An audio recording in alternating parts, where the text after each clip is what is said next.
போட இது சினிமா கிடையாது. சும்மா சினிமா கிடையாது. சீன் பண்றதுக்கோ ரீல்ஸ் போடுறதுக்கோ.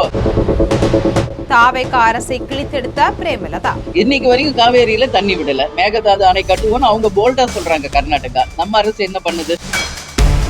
சட்டமன்ற தேர்தல் முடிவுகள் தமிழக அரசியல்ல பெரும் திருப்பத்தை ஏற்படுத்தி இருக்கு. திமுக அதிமுகவை தோற்கடித்து தாவேக ஆட்சி அமைத்திருக்காங்க. அரசியல் கட்சிகள்ல மாற்றம் ஏற்பட்டு வருது. திமுக கூட்டணியில பல கட்சிகள் வெளியேறிட்டாங்க. தேமுதிக தொடர்ந்து திமுக கூட்டணியில் தான் பயணிக்கிறாங்க. இது சினிமா கிடையாது. சும்மா சீன் போட்டு ரீல்ஸ் போட்டு செல்ல முடியாது. மக்களை பற்றி சிந்திக்க வேண்டும் அப்படின்னு தாவேகாவை பிரேமலதா கடுமையா விமர்சனம் செய்திருக்காங்க. வெறுமனே இது சினிமா கிடையாது. அதனால உண்மையான ரியல் ஹீரோ ஆகணும்னா சொன்ன வாக்குறுதிகளை நிறைவேற்று. என்ன நடந்தது விரிவா பார்க்கலாம்.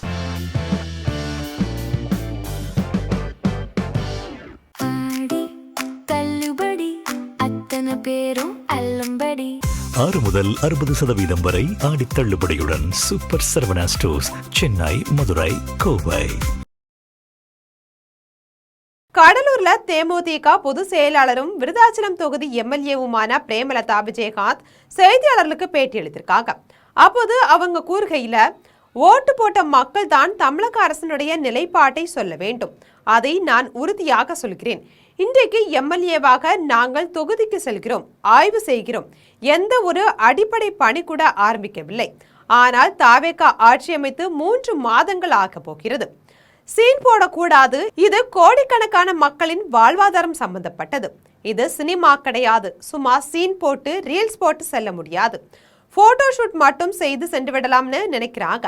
பல கோடி மக்களினுடைய வாழ்வாதாரத்தை இந்த அரசு கவனத்துல கொள்ள வேண்டும். தமிழக அரசின் நிலைப்பாடு செயல்பாடு எப்படி இருக்கிறது என்பதற்கான பதில் ஓட்டு போட்ட தமிழக மக்கள் தான் தரணும். அதுல நான் உறுதியா சொல்றேங்க. ஏன்னா இன்னைக்கு நாங்க தொகுதிக்கு போறோம், ஆய்வு செய்யறோம், அதிகாரிகளை கூப்பிட்டு நாங்க பேசுறோம். எந்த டெண்டர் கூட விடல. எந்த ஒரு அடிப்படை வேலைகள் கூட இன்னி வரைக்கும் ஆரம்பிக்கும். ஆல்மோஸ்ட் 3 months ஆக போகுது. சும்மா சினிமா கிடையாது. சீன் பண்றதுக்கோ ரீல்ஸ் போடுறதுக்கோ வெறுமனே போட்டோ ஷூட் பண்றது கிடையாது. பல கோடி மக்களினுடைய வாழ்வாதாரத்தை இன்னைக்கு இந்த அரசு கண்டிப்பாக கவனத்தில் கொள்ளணும். இது நிச்சயமா நல்ல அரசா இல்லையா என்பதை மக்கள் தான் சொல்ல வேண்டும்.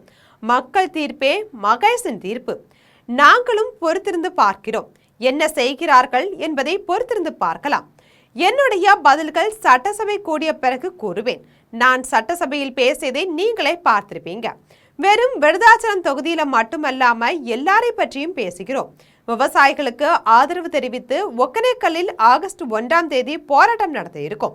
இன்றைக்கு வரை காவிரியில தண்ணீர் விடவில்லை. மேகதாதுல அணை கட்டுவோம் அப்படின்னு கர்நாடக அரசு மிகவும் உறுதியா சொல்லிட்டு இருக்காங்க. அதனால நிச்சயமாக இது நல்ல அரசா இல்லையா என்ற கேள்விக்கு பதில் ஓட்டு போட்ட மக்கள் தான் சொல்லணும். மக்கள் தீர்ப்பு தான் மகேசன் தீர்ப்பு.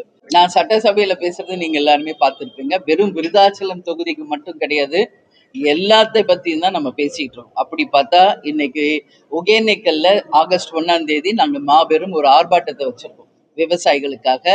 இன்னைக்கு வரைக்கும் காவேரியில தண்ணி விடல. மேகதாது அணை கட்டுவோம்னு அவங்க போல்டா சொல்றாங்க கர்நாடகா. நம்ம அரசு என்ன பண்ணுது? நம்முடைய அரசு என்ன செய்ய போகுது? அரிசி விலை கிலோ 40 முதல் 50 ரூபாய் உயர்ந்திருக்கு. ஒரு டன் அரிசி 15,000 ரூபாய் உயர்ந்துள்ளது. மக்கள் அரிசியை நம்பி இருக்காங்க. அரிசிக்கே இந்த நிலைமைனா விலைவாசி உயர்வு எப்படி போகும்? அரசு உரிய நடவடிக்கை எடுக்க வேண்டும். அவர்கள் இதை பற்றி சிந்திக்க வேண்டும். சினிமா பார்த்து அழுது சீன் ஓட்டக்கூடாது. இது மக்களுடைய வாழ்வாதாரம். ஒரு டன் அரிசி நேற்று மட்டும் 15,000 ரூபாய் உயர்ந்திருக்கு. அப்போ மக்கள் நம்பி இருக்கிறது அரிசி.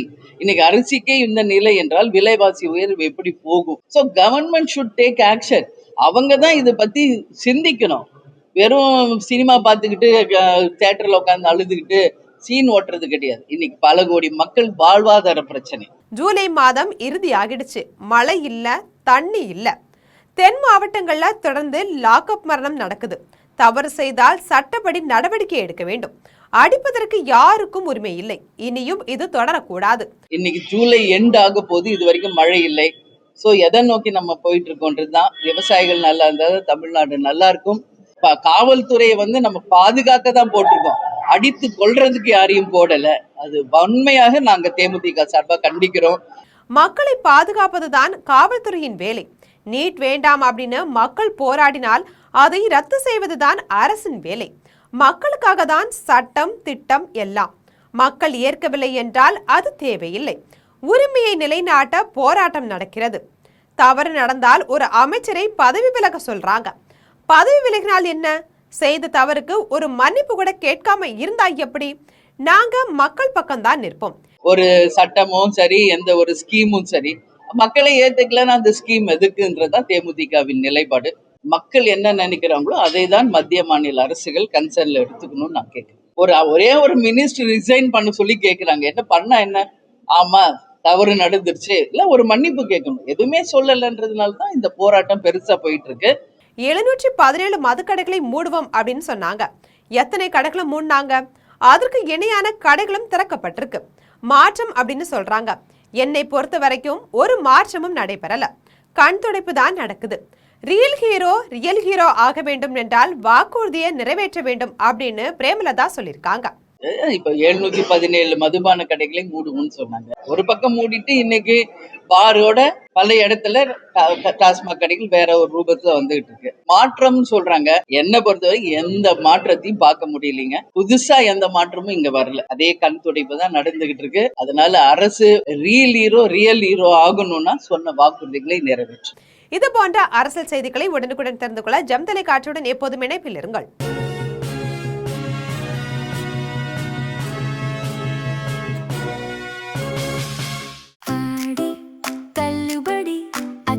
பேரும் அல்லும்படி 6 முதல் 60% வரை ஆடி தள்ளுபடியுடன் சூப்பர் சரவணா ஸ்டோர்ஸ், சென்னை, மதுரை, கோவை.